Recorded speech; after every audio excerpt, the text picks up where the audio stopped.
Number 1, कोई भी मूर्ख नहीं है। धन के साथ आपके व्यक्तिगत अनुभव, संसार में क्या हुआ, शायद उसका 0.0000001% मात्र है, लेकिन आपके विचार अनुसार संसार कैसे चलता है उसका 80% है। मैं आपको एक समस्या के बारे में बताना चाहूँगा। इसे जानकर आप अपने पैसों के साथ क्या करते हैं इस बारे में बेहतर महसूस करेंगे और दूसरे अपने पैसों के साथ क्या करते हैं इस बारे में कम आलोचनात्मक। लोग पैसों के साथ कुछ मूर्खतापूर्ण हरकतें जरूर करते हैं, लेकिन कोई भी मूर्ख नहीं है। बात असल में ये है कि अलग अलग पीढ़ियों के लोग, जिनका पालन पोषण करने वाले माता पिता की आय अलग है, जीवन मूल्य अलग है, जो विश्व के विभिन्न क्षेत्रों में अलग अलग अर्थव्यवस्था में जन्मे, जिन्होंने अलग अलग जॉब मार्केट में विविध प्रकार के प्रोत्साहन और भाग्य का अनुभव किया, वो एक दूसरे से बहुत अलग पाठ सीखते हैं। दुनिया कैसे चलती है इस बारे में हर किसी का अपना ही अनुभव होता है, और जो आपने अनुभव किया है वो कहीं अधिक प्रभावशाली है उसके मुकाबले जो आप किसी और से सुनते या सीखते हैं। इसीलिए हम सब, आप, मैं और हर व्यक्ति धन दौलत कैसे काम करती है इससे संबंधी अपने मूल्यों के सहारे अपना जीवन गुजारते हैं, और अलग अलग लोगों के लिए इन मूल्यों में जमीन आसमान का फर्क हो सकता है। जो आपको मूर्खतापूर्ण लगे वो मेरे लिए मायने रख सकता है। जो व्यक्ति गरीबी में पला बड़ा वो जोखिम और प्रतिफल के बारे में जैसा सोचता है, एक समृद्ध बैंकर की संतान चाहे भी तो वैसा ना सोच पाए। एक व्यक्ति जो ऐसे समय में पला बड़ा जब मुद्रास्फीति की दर अधिक थी, उसने वो अनुभव किया जो उस व्यक्ति को नहीं करना पड़ा जो स्थिर कीमतों के बीच पला बड़ा। एक स्टॉक ब्रोकर जिसने महामंदी में अपना सब कुछ गंवा दिया, उसने जो अनुभव किया 1990 के दशक के वैभव में काम करने वाला एक तकनीकी कर्मचारी उसकी कल्पना भी नहीं कर सकता। एक ऑस्ट्रेलियन जिसने 30 वर्षों में कोई आर्थिक मंदी नहीं देखी, उसने कुछ ऐसा अनुभव किया है जो किसी अमेरिकी नागरिक ने कभी नहीं किया। बस इतना ही नहीं, अनुभवों की ये सूची असंख्य है। आप धन दौलत के बारे में कुछ ऐसा जानते हैं जो मैं नहीं जानता, और इसका विपरीत भी उतना ही सच है। जिन धारणाओं, उद्देश्यों, पूर्वानुमानों के साथ आप अपना जीवन जीते हैं वो मुझसे अलग हो सकता है। ऐसा इसलिए नहीं है कि हम में से एक दूसरे से अधिक होशियार है या अधिक जानकारी रखता है। ऐसा इसलिए है कि हमारे जीवन अलग हैं, जो हमारे विविध और बराबरी के ठोस अनुभवों से रचे हैं। धन के साथ आपके व्यक्तिगत अनुभव, संसार में क्या हुआ, शायद उसका 0.00001% मात्र है, लेकिन आपके विचार अनुसार संसार कैसे चलता है उसका 80% है। इसलिए समान रूप से होशियार लोग इस बात पर बहस कर सकते हैं कि मंदी कैसे और क्यों होती है, आपको निवेश कैसे करना चाहिए, आपको किसे प्राथमिकता देनी चाहिए और कितना जोखिम उठाना चाहिए आदि। 1930 में अमेरिका पराखी अपनी किताब में फ्रेडरिक लुइस एलन ने लिखा कि महामंदी ने लाखों अमेरिकियों को उनके शेष जीवन काल के लिए अंदरूनी तौर पर प्रभावित किया, लेकिन अनुभवों में काफी विभिन्नता थी। 25 साल बाद जब जॉन एफ कैनेडी राष्ट्रपति चुनाव लड़ रहे थे, एक रिपोर्टर ने उनसे पूछा कि उन्हें महामंदी के बारे में क्या याद है। उन्होंने टिप्पणी की, मुझे महामंदी के बारे में कोई प्रत्यक्ष जानकारी नहीं। मेरा परिवार दुनिया के सबसे धनी परिवारों में से एक था, और ये उस समय काफी था। हमारे पास बड़े घर, नौकर चाकर थे, और हम बहुत घूमा फिरा करते थे। जो चीज़ मैंने प्रत्यक्ष रूप से देखी वो बस ये थी कि मेरे पिता ने कुछ और मालियों को सिर्फ इसलिए काम पर रखा कि उन्हें नौकरी मिल जाए जिससे वो अपना पेट भर सकें। मुझे महामंदी के बारे में कुछ पता नहीं था जब तक मैंने हार्वर्ड में इसके बारे में नहीं पढ़ा। ये 1960 के चुनाव का एक मुख्य मुद्दा था। लोगों को लगा कि कैसे कोई व्यक्ति अर्थव्यवस्था की बागडोर संभाल सकता है जिसे पिछली पीढ़ी के सबसे बड़े आर्थिक वृत्तांत की कोई जानकारी नहीं थी। इसका क्षतिपूरण काफी हद तक JFK के द्वितीय विश्व युद्ध के अनुभव के द्वारा हो गया। ये पिछली पीढ़ी में व्यापक एक दूसरा भावनात्मक अनुभव था जो उनके मुख्य प्रतिद्वंदी हुबर्ट हम्फ्रे के पास नहीं था। हमारे सामने चुनौती ये है कि अध्ययन या ग्रहणशीलता की कोई भी मात्रा भय और अनिश्चितता की शक्ति को उत्पन्न नहीं कर सकते। मैं इस बारे में पढ़ सकता हूँ कि महामंदी में अपना सब कुछ गंवा देना कैसा रहा होगा, लेकिन मेरे मन में उन लोगों की तरह भावनात्मक घाव नहीं है जिन्होंने वास्तव में ये अनुभव किया। और कोई ऐसा व्यक्ति जिसने ये सब अनुभव किया ये नहीं समझ सकता कि मेरे जैसा व्यक्ति स्टॉक्स खरीदकर अपने जैसे विषयों में असावधान कैसे हो सकता है। हम दुनिया को बिल्कुल अलग नजरिए से देखते हैं। स्प्रेडशीट बड़ी स्टॉक मार्केट गिरावटों की ऐतिहासिक आवृत्ति का मॉडल पेश कर सकती है, लेकिन स्प्रेडशीट उस भावना का मॉडल पेश नहीं कर सकती जो आप घर पहुंचकर अपने बच्चों की ओर देखकर सोचते हुए अनुभव करेंगे कि आपने ऐसी गलती की है जिससे उनका जीवन प्रभावित हो सकता है। इतिहास पढ़ने से आपको ये जरूर लगता है कि आप कुछ जानते हैं, लेकिन जब तक आपने उसे जिया न हो और उसके नतीजों को व्यक्तिगत तौर पर महसूस न किया हो, आप उसे इतना नहीं समझ पाएंगे जिससे आपके व्यवहार में बदलाव आ सके। हम सबको लगता है कि हम जानते हैं कि दुनिया कैसे चलती है, लेकिन हम सब ने इसके एक दिन के मात्र का ही अनुभव किया है। जैसा कि निवेशक बैटनिक कहते हैं, कुछ सबक ऐसे होते हैं जिन्हें समझने से पहले हमें उनका अनुभव करना आवश्यक है, और हम सब किसी न किसी तरह इस सच के शिकार हैं। 2006 में national bureau of economics research के अर्थशास्त्री अल्राइक मेलमेंडियर और स्टीफन नेगल ने सर्वे ऑफ कंज्यूमर फाइनेंसेस के 50 वर्ष के कार्य का अध्ययन किया, जिसमें अमेरिकी लोग अपने पैसे के साथ क्या करते हैं इस विषय पर विस्तृत जानकारी थी। परिकल्पना के अनुसार लोगों को अपने निवेशों संबंधी निर्णय अपने लक्ष्यों और उस समय में उपलब्ध निवेश विकल्पों के अनुसार लेने चाहिए, लेकिन लोग ऐसा करते नहीं।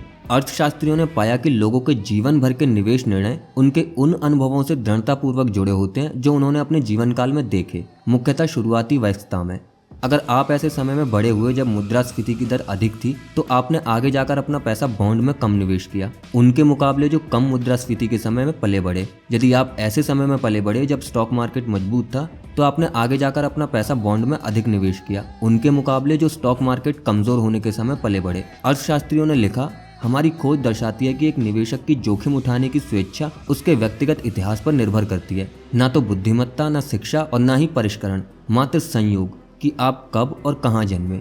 फाइनेंशियल टाइम्स ने 2019 में प्रसिद्ध बॉन्ड मैनेजर बिल ग्रॉस का साक्षात्कार किया। ग्रॉस मानते हैं कि आज वो जहां हैं वहां नहीं होते अगर वो एक दशक पहले या बाद में जन्मे होते। लेख का कहना था, ग्रॉस के करियर ने ढहती ब्याज दरों के साथ अच्छा मेल खाया, जिससे बॉन्ड की कीमत में अनुवाद मिल गया। इस तरह की घटनाओं से न सिर्फ आपको मिलने वाले अवसर प्रभावित होते हैं, इससे जब वे अवसर आपकी ओर आते हैं तो उन अवसरों के बारे में आपकी सोच भी प्रभावित होती है। ग्रॉस के लिए बॉन्ड पैसा बनाने की मशीन के समान थे। उनके पिता की पीढ़ी के लिए, जो मुद्रास्फीति की ऊंची दर के समय बड़े हुए और उसे झेला, बॉन्ड धन भस्मक प्रतीत होंगे। धन दौलत को लेकर लोगों के अनुभव में जो अंतर है वो छोटा नहीं है, उन लोगों के बीच भी जहां आपको ये अनुभव एक जैसे लगे। अब स्टॉक को ही ले लीजिए। अगर आपका जन्म 1970 में हुआ, आपकी किशोरावस्था और युवावस्था के समय S&P 500 लगभग 10 गुना बढ़ा, मुद्रास्फीति समायोजित होकर। ये एक अद्भुत प्रतिफल है। अगर आपका जन्म 1950 में हुआ, तो मार्केट आपकी किशोरावस्था और युवावस्था के समय मुद्रास्फीति समायोजित होकर कहीं भी नहीं गया। लोगों के ये दो अलग समूह अपने जन्म का वर्ष अलग होने के कारण स्टॉक मार्केट को लेकर विविध दृष्टिकोण के साथ अपना जीवन गुजारते हैं।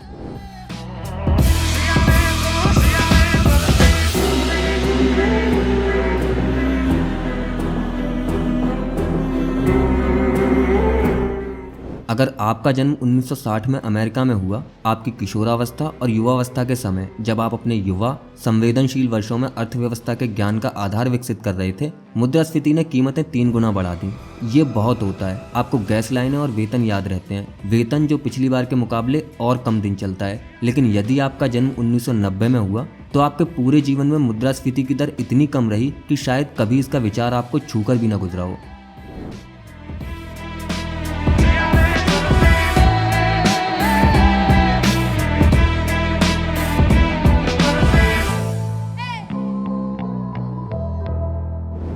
अमेरिका का राष्ट्रव्यापी बेरोजगार नवंबर 2009 में 10% था, लेकिन 16 से 19 वर्ष के अफ्रीकी अमेरिकी किशोरों के बीच बेरोजगार दर 49% थी। 45 साल से अधिक आयु की कॉकेशियन महिलाएं जिनके पास कॉलेज डिग्री थी, उनके लिए ये दर 4% थी।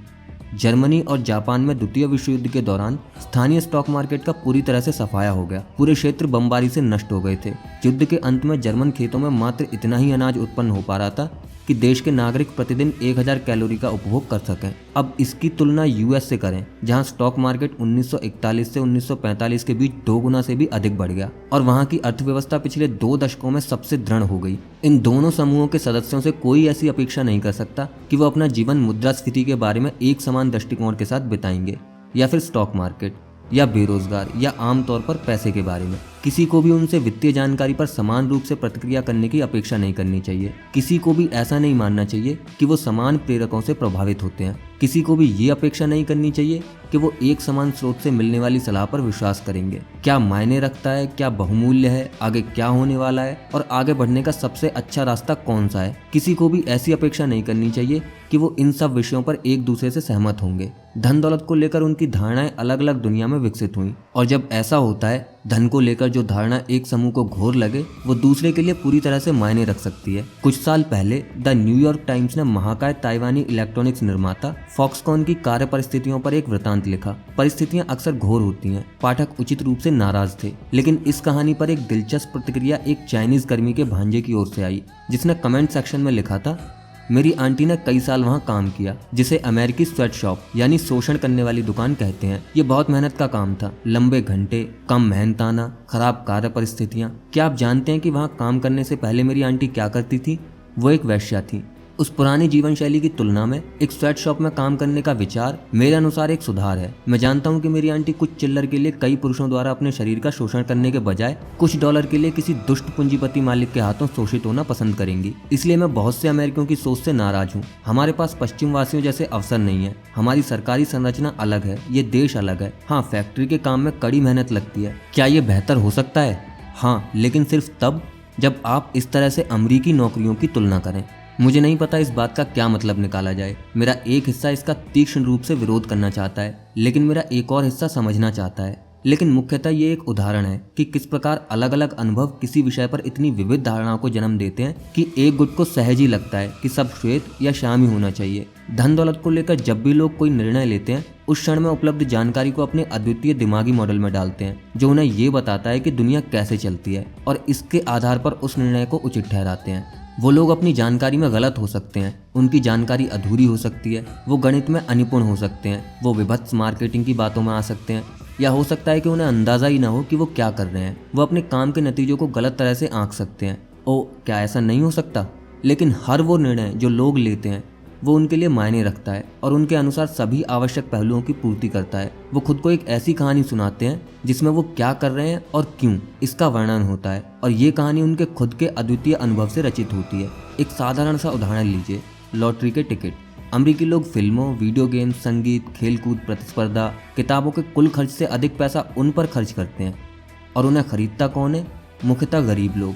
यूएस में न्यूनतम आय परिवार प्रतिवर्ष औसतन $412 लोटो टिकट पर खर्च करते हैं, जो उच्चतम आय विचारों से 4 गुना अधिक है। 40% अमेरिकी आपदा के लिए $400 नहीं जुटा पाते, जिसका अर्थ ये है कि वो लोग जो लॉटरी के टिकट के लिए $400 खर्च करते हैं, ये सामान्यतः वही लोग हैं जो कहते हैं कि आपदा के समय वो $400 का प्रबंध नहीं कर सकते। वो अपने सुरक्षा तंत्र को एक ऐसे संयोग के लिए नष्ट कर रहे हैं जिसके सच होने की संभावना लाखों में से बस एक है। ये मुझे मूर्खतापूर्ण लगता है, ये शायद आपको भी मूर्खतापूर्ण लगे, लेकिन मैं न्यूनतम आय परिवार में से नहीं हूँ, और शायद आप भी नहीं। इसलिए हम में से काफ़ी लोगों के लिए ये समझना कठिन है कि न्यूनतम आय लॉटरी टिकट खरीदारों के अचेतन मन में क्या तर्क चलता है। अगर थोड़ा जोर डालें तो आप कल्पना कर सकेंगे कि ये कुछ इस प्रकार होता होगा।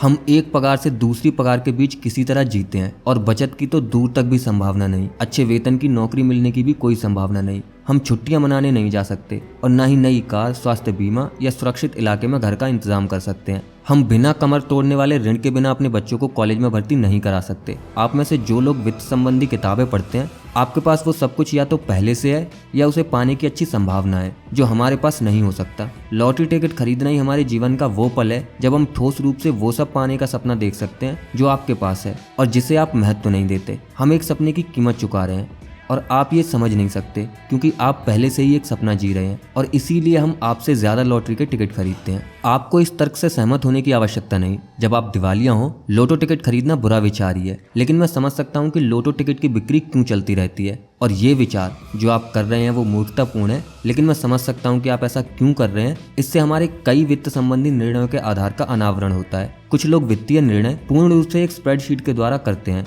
वो खाने की मेज पर या कंपनी की किसी मीटिंग में उन्हें बनाते हैं। ऐसे स्थान जहाँ व्यक्तिगत इतिहास, संसार के प्रति आपका अद्वितीय दृष्टिकोण, अहंकार, अभिमान, मार्केटिंग और विचित्र प्रेरक साथ मिलकर एक ऐसा वृतांत बनाते हैं जो आपके लिए काम करता हो। एक अन्य पहलू जो ये स्पष्ट करने में सहायता करता है कि वित्तीय निर्णय क्यों इतने कठिन होते हैं और क्यों इसमें इतना दुराचार होता है, वो ये समझना है कि ये विषय काफी नया है। धन दौलत तो काफी समय से हमारे चारों ओर है। ऐसा माना जाता है कि लीडिया, जो अब तुर्की का भाग है, वहाँ के राजा एलियटस ने 600 ईसा पूर्व में पहली आधिकारिक मुद्रा बनाई। लेकिन वित्तीय निर्णयों का आधुनिक आधार बचत और निवेश ऐसी संधारणाओं पर आधारित है जो अभी नवजात है।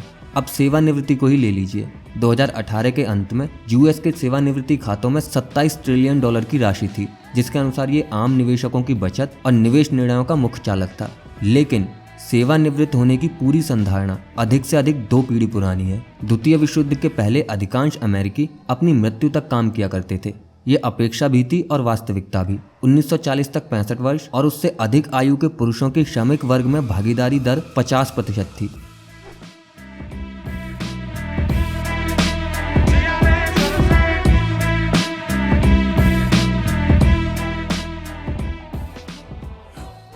सामाजिक सुरक्षा ने इसे बदलने का प्रयास किया, लेकिन इसके शुरुआती लाभ एक समुचित पेंशन की तुलना में कुछ खास नहीं थे। जब इडामे फुलर ने 1940 में अपना पहला सामाजिक सुरक्षा चेक कैश कराया, उसका मूल्य $22.54 था, या मुद्रास्फीति से समायोजित होकर $14। 1980 तक पहुंचने के बाद सेवानिवृत्त लोगों के लिए औसत सामाजिक सुरक्षा का चेक बढ़कर $1000 प्रतिमाह हुआ, मुद्रास्फीति से समायोजित होने के बाद। सेंसस ब्यूरो के अनुसार 65 वर्ष से अधिक आयु के 1/4 अमेरिकी 1960 दशक में अंत तक गरीबी में जी रहे थे। ऐसी एक प्रचारित धारणा है कि सभी को निजी पेंशन मिला करती थी, लेकिन ये बेतहाशा रूप से अतिशयोक्तिपूर्ण है। एम्प्लॉय बेनिफिट रिसर्च इंस्टीट्यूट के अनुसार 65 वर्षीय और उससे अधिक आयु के लोगों में सिर्फ 1/4 को 1975 में पेंशन आय मिला करती थी। उस भाग्यशाली अल्पसंख्यक वर्ग में घरेलू आय का मात्र 15% पेंशन से आता था। 1955 में न्यूयॉर्क टाइम्स ने सेवानिवृत्त होने की बढ़ती लालसा और संतत असमर्थता के बारे में लिखा, एक पुरानी कहावत को अलग तरह से व्यक्त करें तो सेवानिवृत्ति के बारे में सभी बात करते हैं, लेकिन बहुत कम ही इसके बारे में कुछ करते हैं।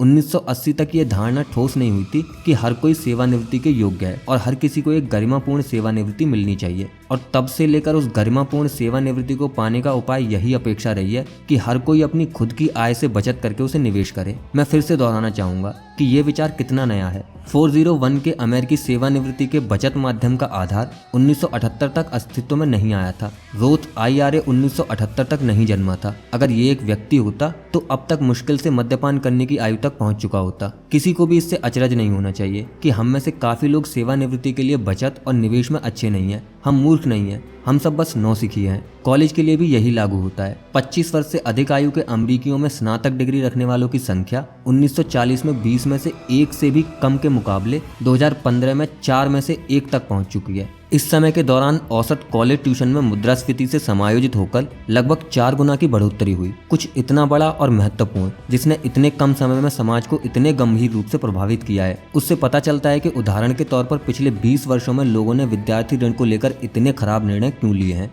हमारे पास दशकों का एकत्रित अनुभव तक नहीं है जिससे हम सीखने का प्रयत्न मात्र भी कर सकें। हम बस जुगाड़ करके काम चला रहे हैं। सूचकांक कोष पर भी ये लागू होता है, जिसे शुरू हुए अभी 50 वर्ष भी पूरे नहीं हुए। बचाव कोष का भी यही हाल है, जो अब से 25 वर्षों पहले तक शुरू भी नहीं हुए थे। यहाँ तक कि उपभोक्ता ऋण का व्यापक प्रयोग जैसे बंधक, क्रेडिट कार्ड और कार लोन द्वितीय विश्व युद्ध के बाद तक भी शुरू नहीं हुए थे, जब तक GI बिल ने लाखों अमेरिकी नागरिकों के लिए ऋण लेना आसान नहीं किया। कुत्तों को 10,000 वर्ष पहले पालतू बनाया गया था, लेकिन वो अपने प्रचंड पूर्वजों का कुछ बर्ताव अब तक मायने रखते हैं। और हम, जिन्हें आधुनिक वित्त सिस्टम में मात्र 20 से 50 वर्ष का अनुभव है और फिर भी बखूबी अनुकूलित होने की आशा करते हैं, एक ऐसे विषय के लिए जो भावना बनाम तथ्य से इतना प्रभावित है। ये एक समस्या है और इससे ये समझने में भी मदद मिलती है कि हम हमेशा धन दौलत के साथ वैसा क्यों नहीं करते जैसा हमें करना चाहिए। हम सब पैसे के साथ कुछ मूर्खतापूर्ण कारनामे करते हैं क्योंकि हम सब इस खेल में काफी नए हैं, और जो आपको मूर्खतापूर्ण लगे वो मेरे लिए मायने रख सकता है, लेकिन मूर्ख कोई भी नहीं है।